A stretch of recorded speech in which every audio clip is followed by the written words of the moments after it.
afternoon, class. Today we're starting a new topic. We're going to be talking about the Mongolian Empire, and later on we're going to move into the Islam and what became of it.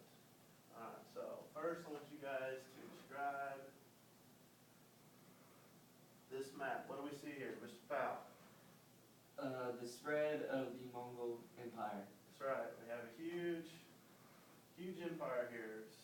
We have China, India, we have parts of Russia. Okay. They moved from Mongolia, just here, all the way over to Europe. So, and even some into southwestern Asia. Okay. Who is this man? Anybody know? Mr. Pat. Is it Genghis Khan? It is Genghis Khan. And he said, man's highest joy is in victory, to conquer one's enemies, to pursue them, to deprive them of their possessions, to make their beloved weep, to ride on their horses, and to embrace their wives and daughters. Okay. Now we're going to look at a couple things that he managed to do in his lifetime. First, in 1206, he was chosen as the Great Khan to lead the Mongols. 1211, he pierced through the Great Wall of China. 27, he captured what was then Beijing, or what is now Beijing. In 1234, he reached the Yellow River, which is in western China.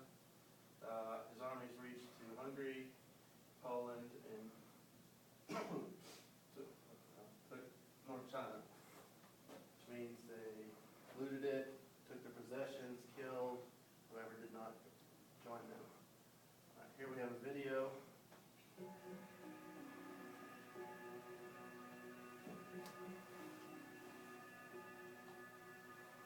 Behind me is one of the reasons why I left Ubi, because that, in the 13th century, used to be the capital of Mongolia. And this is where Genghis Khan used to rule his entire empire. On the plains here would be hundreds and thousands of his nomadic warriors, and he'd set them out from this point to conquer the rest of the world. Although Westerners think of Genghis Khan as a barbaric warlord, Mongolians revere him as a hero. He united the nomadic tribes and built the largest empire the world has ever known. It stretched from Beijing to Baghdad. Karakorum was its nerve center. When Marco Polo came to Karakorum, he said it was one of the most amazing cities he'd ever seen. It was full of temples, fountains, and grand palaces. Then the Manchurians came and razed the whole place to the ground. And these stones, the only thing left of the Genghis Khan era. Wow. What this must be is the Genghis Khan Museum.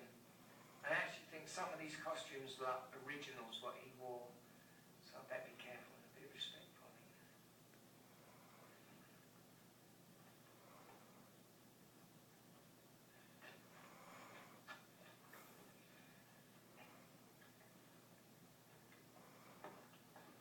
I mean, I'm sure he wouldn't mind, because it's like, not as if he's around anymore, is it? You talking to me? Yep. Okay. And as you can see from what he's wearing, that's what typical Mongols would wear at this time period. Just keep warm mainly, because it's very cold over there. Alright. Alright. Would someone care to describe this picture? What do we see? Looks like a Mongol army. We have oops, that's It's alright. We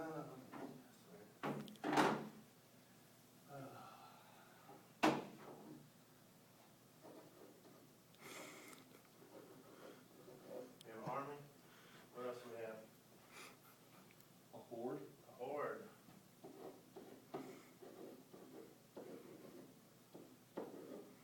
What's the difference between an army and a horde? An army's usually people on foot. Well, could be. An army is somewhat of a strategic use of soldiers, and a horde is just a big group of people that rush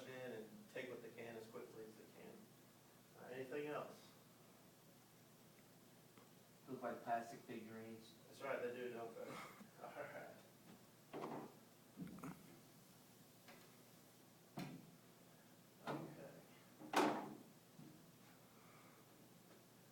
Alright. Does anybody know what the Mongol army was also known as?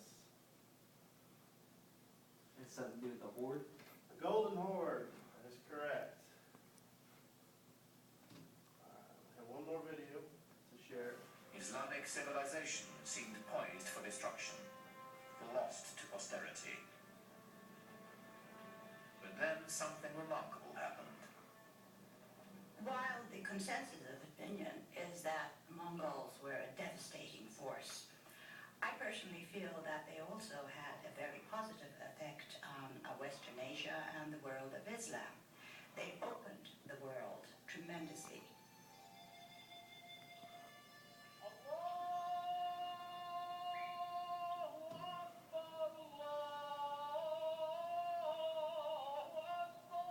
And historically, the most significant thing about the Mongols for us would be that they became Muslims, most of them, in the end, converted to Islam, and then became, after being these tremendously destructive forces, some of the greatest patrons of the arts and letters in all of Islamic history.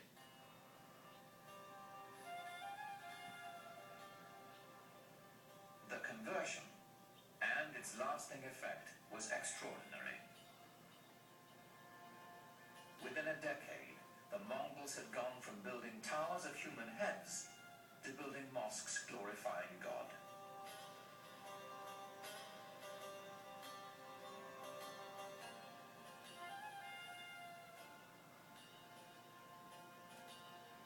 It is not surprising to me that the land conquered the conquerors.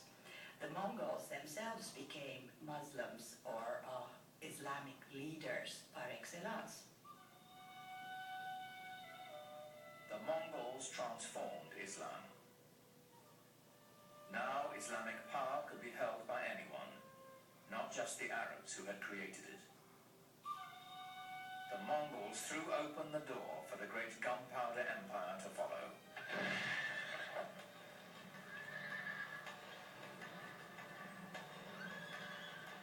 The empire of the Ottoman Turks.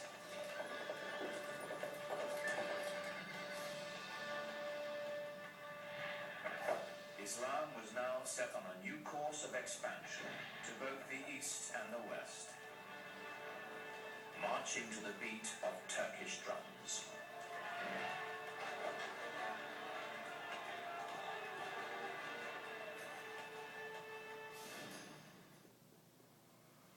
Okay.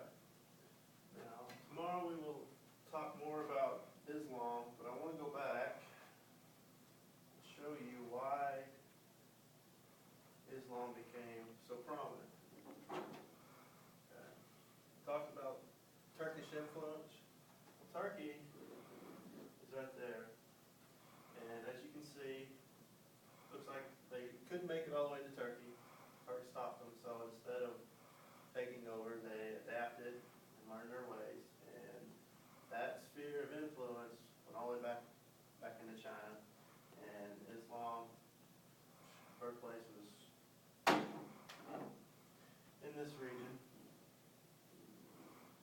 Also was not touched by the Mongols, but yet adapted and was able to spread back through. But like I said, tomorrow we'll go back through and begin studying more on the Islam.